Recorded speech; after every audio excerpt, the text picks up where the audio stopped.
The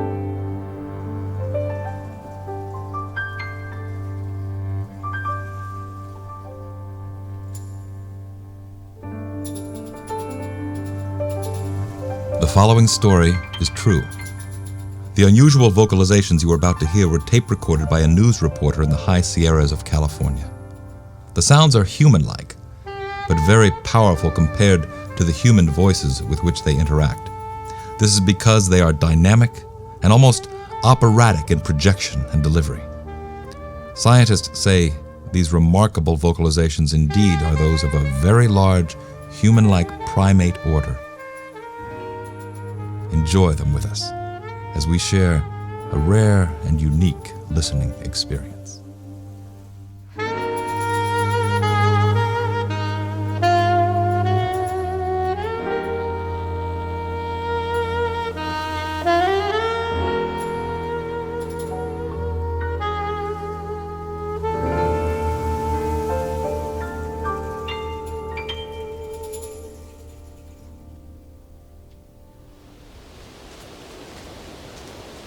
Come on, Biggie.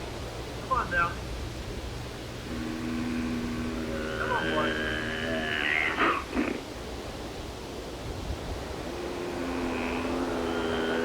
Imagine being in the dark recesses of a dense forest far from civilization, calling out, trying to coax a creature into view, a creature unknown to science, yet somehow known to you.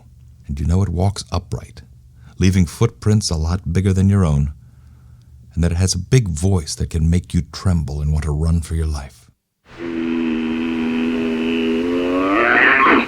You are calling out to a Bigfoot. An amusing idea, perhaps. And perhaps you have always thought of Bigfoot as a hoax. If so, count yourself normal.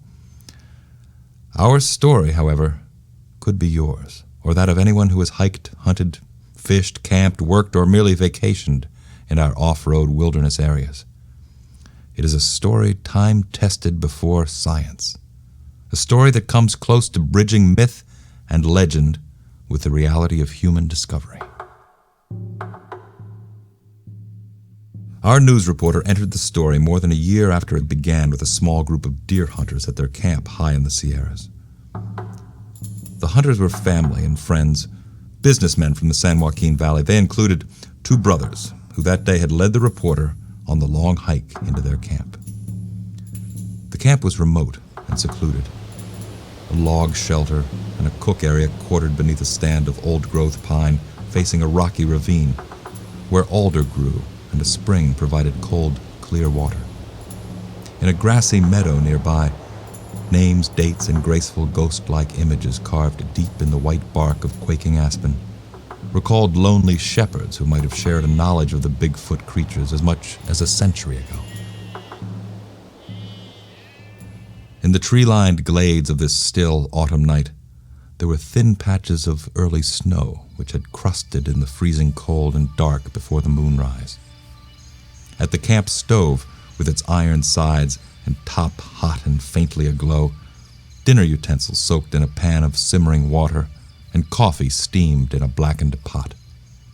The brothers and the reporter stood around, their coats zippered high, their hands gripping cups or outstretched to the warmth.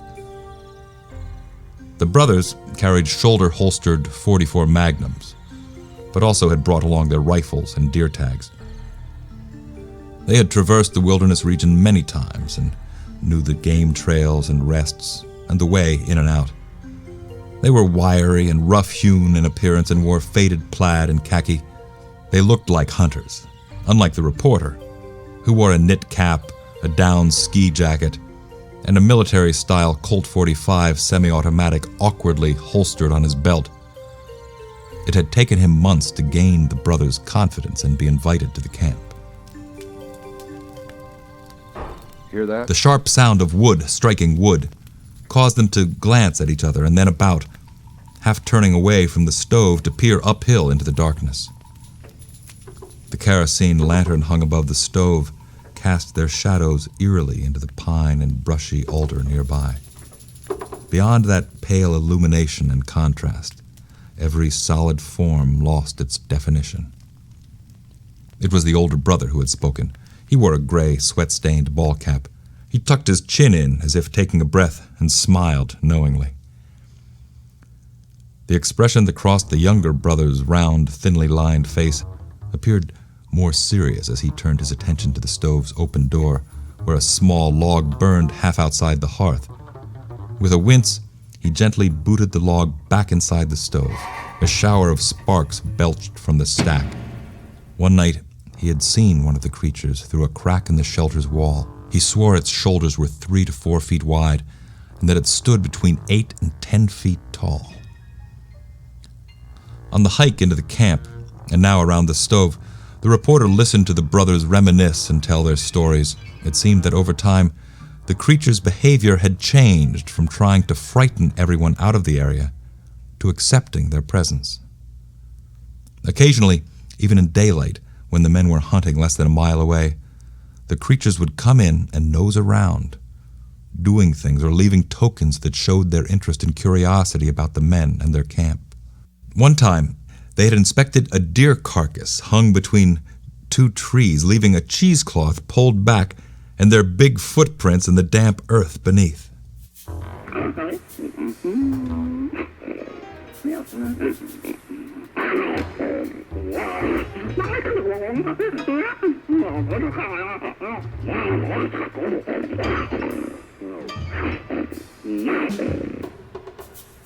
At nightfall, the creatures would come in to throw their voices from behind the rocks and trees. The commotion might go on for an hour or more, as long as no one threatened them. On occasion, in frustration, the younger brother had yelled at them angrily to "shut up" and "go away," the kind of gesture that would have just that effect. There's no mistaking that one. They're here. That sound was impressive. They told me that the creatures never came close until everyone was in the shelter, so we went inside. He was new to this mountain area, and he still had questions about the men. What really held his interest was their apparent sincerity and the way they supported each other's accounts even when questioned individually. They knew he would be looking for evidence of a hoax, yet the hunters as a group had voted to let him come along, which didn't make sense if any one of them had something to hide. And the idea of someone else being involved in a hoax in this wild, remote country far from any human habitation seemed ludicrous. The group's main concern, it seemed, was that the reporter keep the camp's location confidential. They damped the fire and made their way by kerosene lantern light up the slope to the camp's shelter. The shelter was made of deadfall logs lashed together in a clutch of tall pine. Inside, there wasn't room to stand upright, but the earthen floor could accommodate several people in their sleeping bags. Earlier, the reporter had set up his tape recorder at the head of his bag, with a microphone remoted uphill from the shelter, taped to a seedling pine. Inside, the lantern was extinguished. They laid on their sleeping bags with boots and clothes still on. It was time to be quiet and listen, and for the reporter to switch his recorder on. He lay there, head up, on his elbows, listening hard. Nothing happened for a long time. The reporter's attention began to flag, and he fought an aching tiredness from the long hike in. One of the brothers was breathing heavily in a far corner, and the reporter himself drifted towards sleep. Everybody suddenly was awake. My knees were shaking and my heart pounded, and thoughts raced. I understood what one of the guys meant when he said he had to grasp his jaws with his hands to keep his teeth from chattering.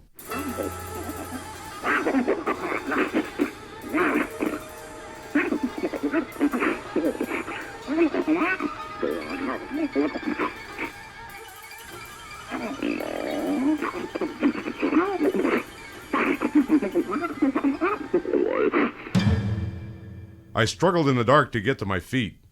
If I could climb up and brace myself on a log and get my head and shoulders through an opening in the top, I could see out. But on the still dark night before the moonrise, beyond the outlines of nearby trees and clearings, the reporter could see little but his steaming breath.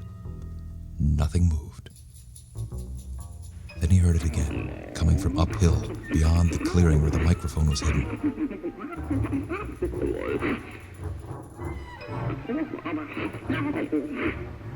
His skepticism surged. A natural voice couldn't create sounds like that, could it? At the same time, however, it struck him that there were two voices, actually. And they seemed very spontaneous in their interaction for being contrived. He strained to keep his foothold inside the shelter, but his knees still shook. With cold, trembling hands, he readied a camera loaded with infrared film and flash.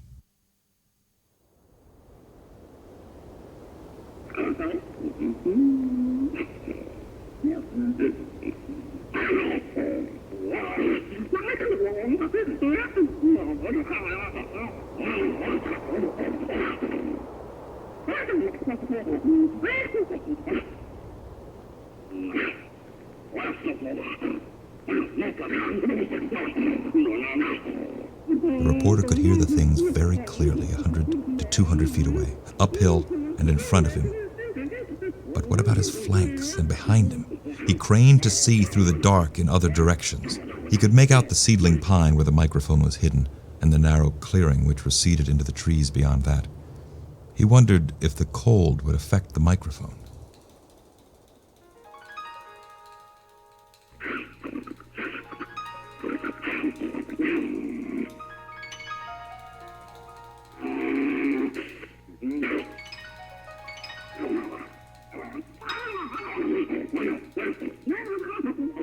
What were they saying? What did all this mean? The vocalizations sounded almost human-like, like garbled language, someone attempting to imitate words and phrases, yet unable to articulate or give them meaning beyond some rather obvious emotion. But it couldn't be human.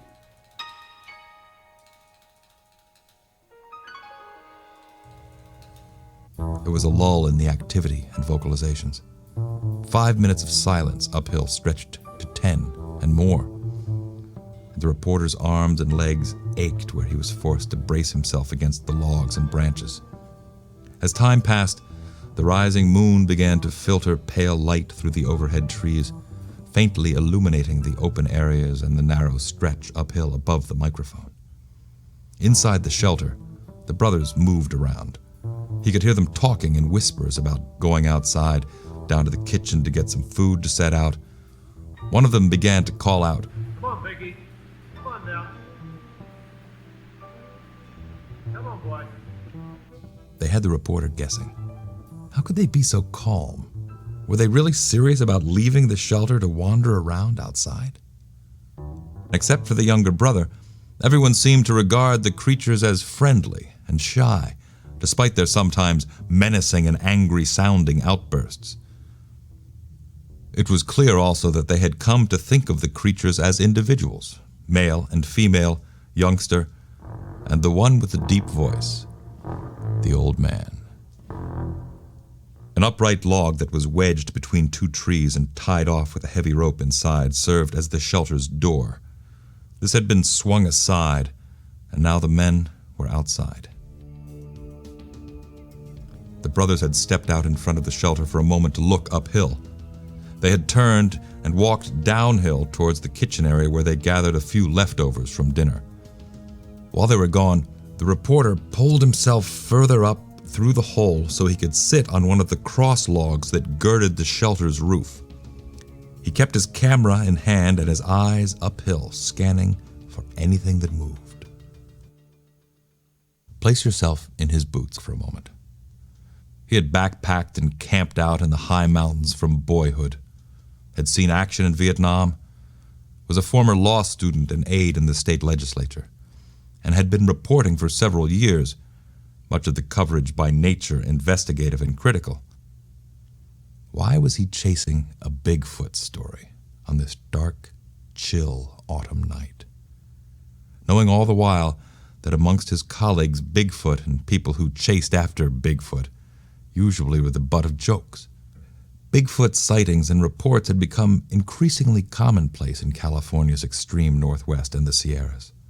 And despite a presumptive media that saw only cleverness in the reports, a small but growing group of professional trackers and highly respected investigators had begun to take the phenomenon seriously.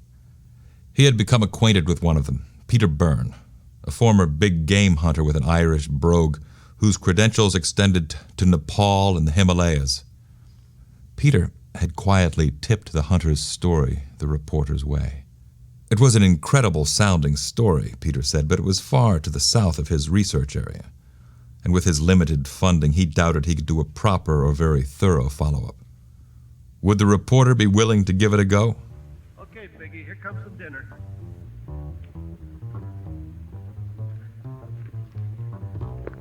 Where'd they sound like they were coming from? Which direction?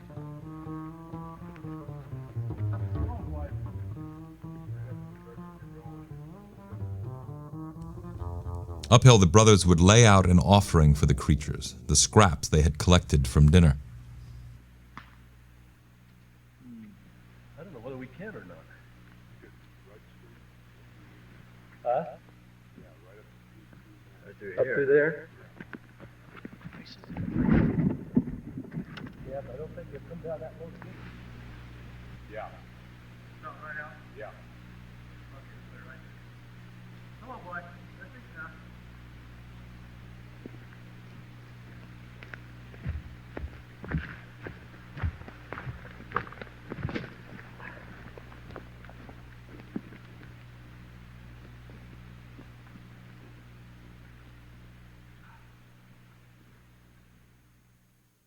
Everything had been quiet uphill. The reporter's knees had stopped shaking, and he was beginning to feel secure at his rooftop station as the brothers came back inside. It was incredible. The big guy in seconds was right there, right now, and he sounded real close and not very happy.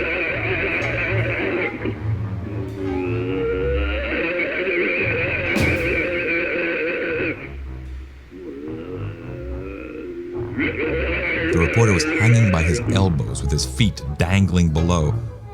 This must have been the old man, and it sounded like he was going to charge. He tried to keep his eyes trained in the direction of the sounds as he finally got his footing and held on. Then there was another wild spate of sounds, as if from a female.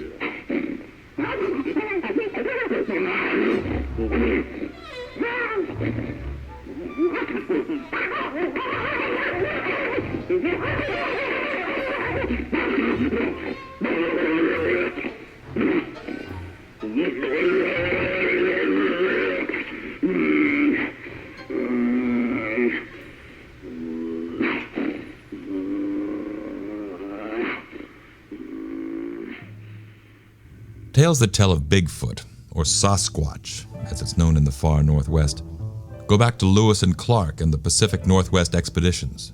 They go well beyond that in the traditions of many Native Americans. The Miwok along the Stanislaus drainage called Bigfoot Chihalumchi, meaning rock giant.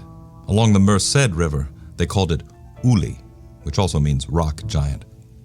Across the San Joaquin Valley and around Mount Tamalpais, the Miwok of the coastal mountains called it Lupu Oyes. And among those tribes further north, living around what is now called Clear Lake, it was known as Uleomi.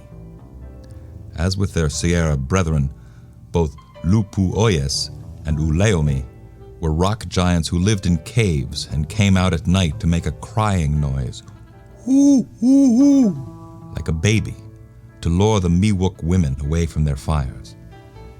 In The Wilderness Hunter, published in 1892, President Theodore Roosevelt recounted a Bigfoot story that was told to him by a grizzled old Idaho trapper. Hundreds of accounts emerged from the early 1800s through the mid-1900s.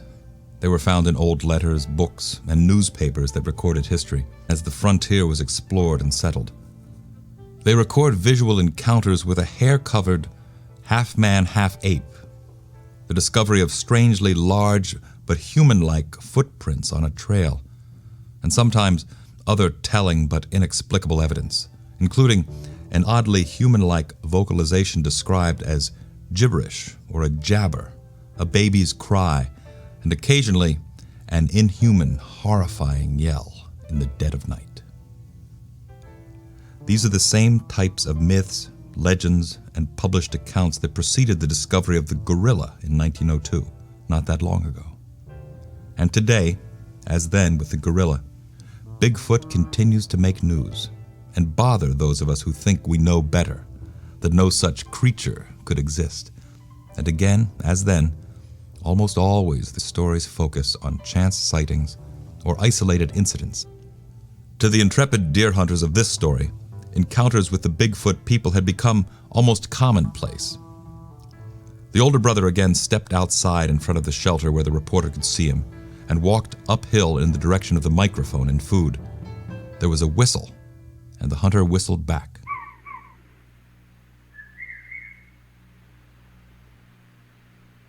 Come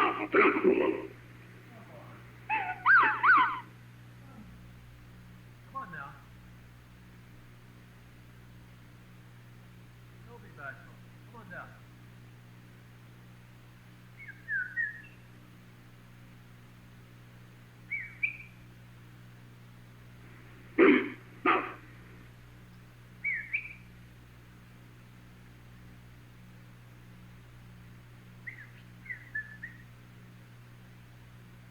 It wasn't long after this remarkable exchange that a tiny voice piped up, only to be gruffly addressed almost immediately by the old man.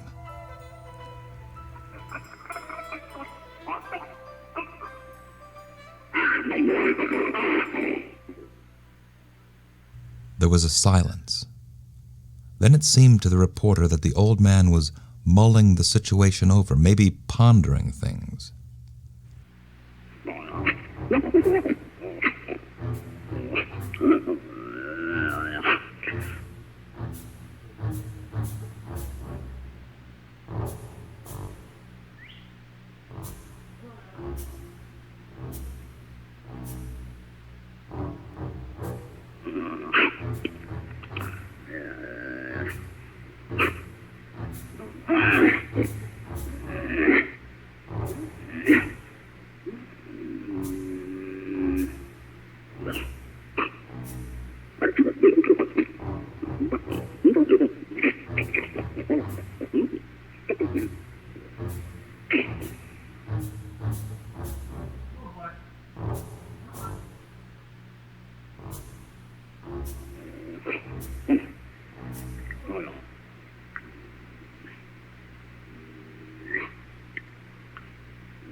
The next time the reporter heard the voices, it seemed they had moved away from the immediate area of the food, farther back in the trees uphill.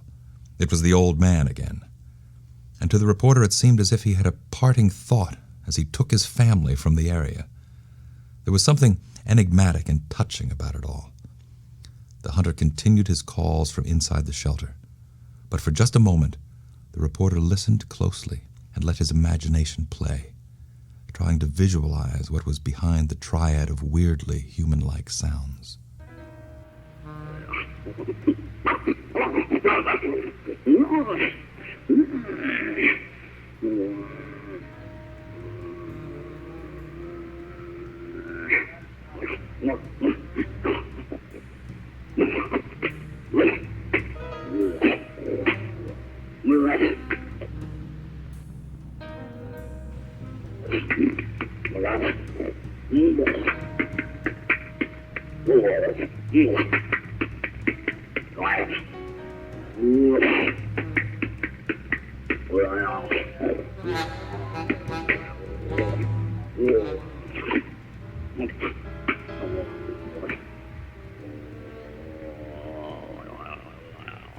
As the voice and rhythms were heard, the old man's soliloquy seemed as dark and mysterious as the shadows in which the family traveled, a proud but rueful retreat from the social boundary they had crossed. There were more vocalizations before the hill grew quiet, but the spacing between spates of sound became longer, and the reporter finally clambered down from his perch, cold, tired, and finally convinced that the creatures must be leaving or have left. He laid down in his sleeping bag. The brothers were awake but quiet. They exchanged a few words, agreeing that the creatures must have left for the night. A number of high-altitude jetliners passed then, their sonic screams coming and going high overhead. As the first one approached, they heard the voices again. But the big logs that formed the shelter walls were thick, and the sounds seemed small and distant. Still, the older brother had risen to call out for a last time, "Come on, Biggie!" Outside, the microphone had continued listening.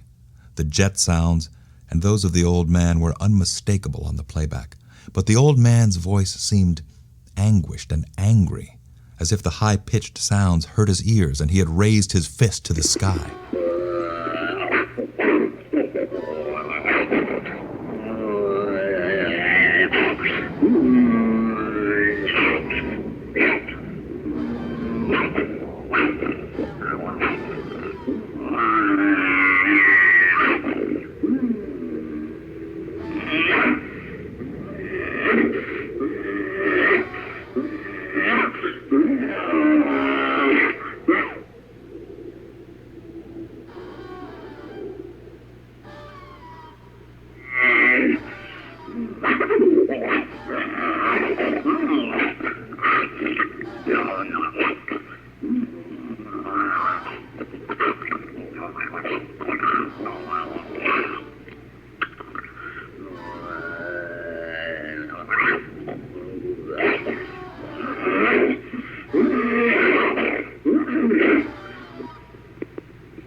The reporter's sleep was fitful and filled with awakenings. Stirred by the warmth of the men's bodies, mice rustled and gnawed at things, scurrying about in the shelter's walls. The moon rose high and shone brightly through the hole in the roof where he had wedged himself. What if a shadow suddenly filled that void?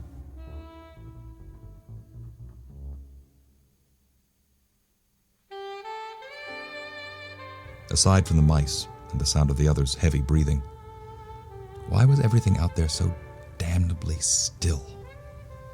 The creatures' voices conjured visions in his head. They were real enough. But what had made them, really? With the dawn, he could try to find out.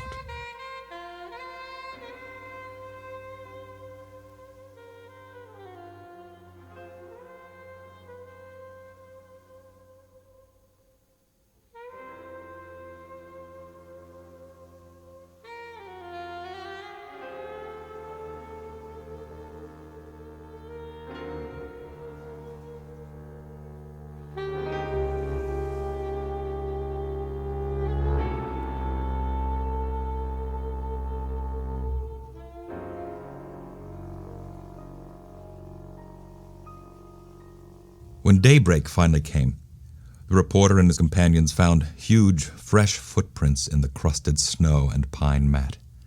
He had personally discovered some of the impressions, but more important to him, he also had found long strands of fine hair caught in pine boughs at eye level, where one of the creatures had left its 19-inch long prints as it swung around a tree.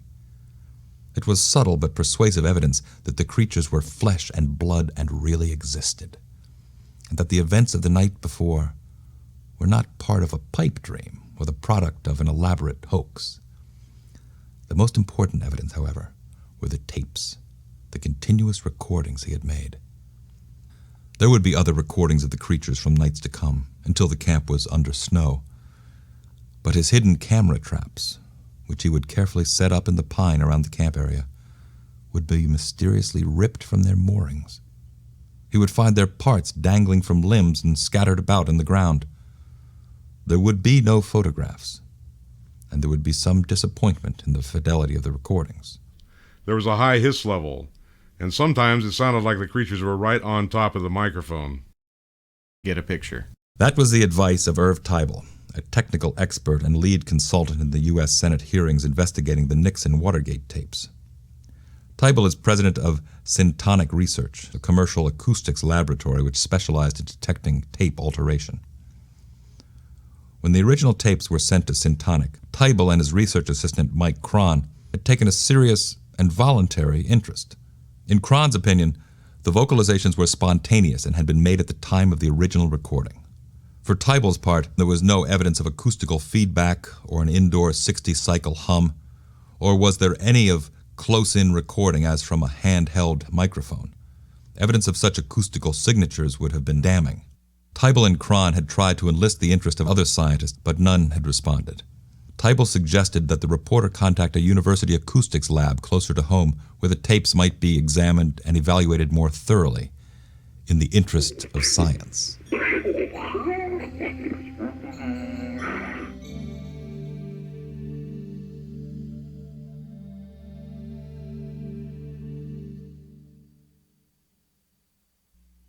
There would be scientific interest eventually, but in the meantime, formal inquiries and sometimes the tapes or copies of them as well passed through one expert's hand into another's around the country. Thank you so much for your long and interesting letter about Bigfoot.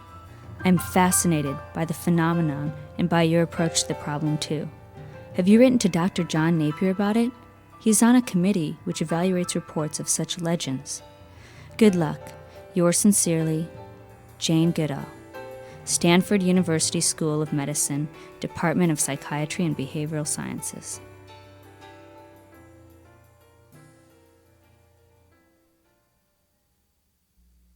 The tapes eventually were analyzed by Dr. R. Lynn Kirlin, a professor of electrical engineering at the University of Wyoming. With the help of a Norwegian graduate student, Lasse Hurdle, Kirlin engaged in a year-long project comparing voice pitches and vocal track lengths from the recorded vocalizations with those of humans and other primates. Hurdle received a master's degree based on the study, and he and Dr. Kirlin jointly presented a formal paper dealing with the results at Anthropology of the Unknown, a symposium sponsored by the University of British Columbia. In 1980, their paper was published by the university's press in a 300-page hardback volume, Man-Like Monsters on Trial. They wrote about the recordings in part, "The possibility of pre-recording and re-recording by playing backward at varied speeds has been mentioned in some of the observations on spectrograms and listenings. The authors of this paper have played the tape backward and found no clearly identifiable speech. If any recording of any language were made and played backwards, eventually some phrase will occur which could sound like a known phrase in any language." Tape speed alteration was very unlikely, the researchers said, and they concluded that one or more of the speakers was of larger size than an average human adult male. The creature or creatures on the recording may be estimated to have a proportional height of 7 foot 3 inches by pitch or 6 foot 4 inches by vocal tract length. Data from the grr or growl sounds alone shows quite different means and yield heights of 8 foot 2 inches by pitch and 7 foot 4 inches by tract length.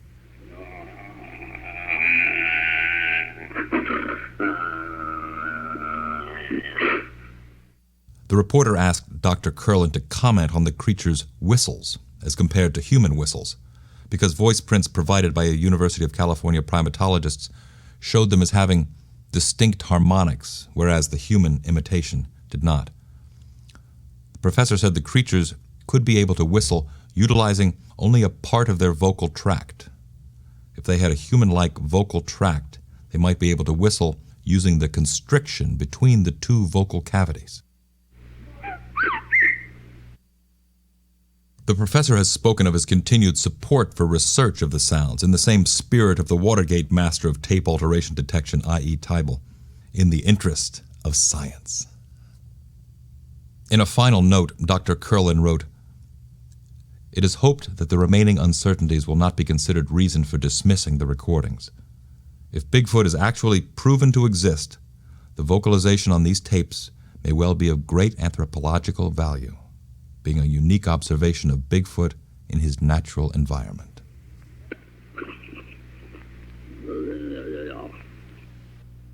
There would be more episodes as fall turned to winter, and although never again with the same frequency or sustained intensity, more encounters after that in the years to come. On the last night that year, heavy clouds had rolled in and a winter storm built over the Sierras. There were 3 of us there, and it was the old man's voice we heard approaching from somewhere up the ridge. He came in close, but he didn't stay long. We heard a series of sharp, rhythmic raps, interspersed with muttering and sighs, then more raps and more muttering, and finally a deep, heavy sigh, more of a mumbling, drawn-out moan, really, that trailed off, as if in passing he wanted us to know that his thoughts weighed heavily on him, and he was feeling melancholy and blue. That was it. By morning, snow was falling heavily. We closed camp and hiked out. It was the last time the old man's voice was heard, and his sizable track has not been seen since. Legend and myth or reality? If we've come close to crossing that bridge but have fallen just short, perhaps that is as it should be, not only out of respect for the sanctity of this wilderness area, but the privacy of all its inhabitants, known and unknown. It was years before this story was told beyond family and a small circle of friends, and it is not easy even now to reveal all its complexity and detail. But more years have passed, and in a world today more finely attuned to our Native Americans and the environment, perhaps these rare wilderness voices, whatever their primate origin, would want us to let them be heard. A 95-year-old Miwok, who is known among his tribal council as Grandpa, told me that in Yosemite Valley not so long ago, but before his people were driven out, Bigfoot was known as Oyana Hate, and although Oyana Hate traveled in the dark, he always had a lantern or a brightness behind him. By the way, the tiny voice in the recordings, he would be in his 20s now. I understand he has black hair and is very broad through the shoulders, but slender in the waist. He is between 7 and 8 feet tall, judging by where he appeared momentarily at dusk, facing camp, standing in the open by a pine tree near the brushy alders and the spring that provides cold, clear water.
Come on now. Don't be bashful. Come on down.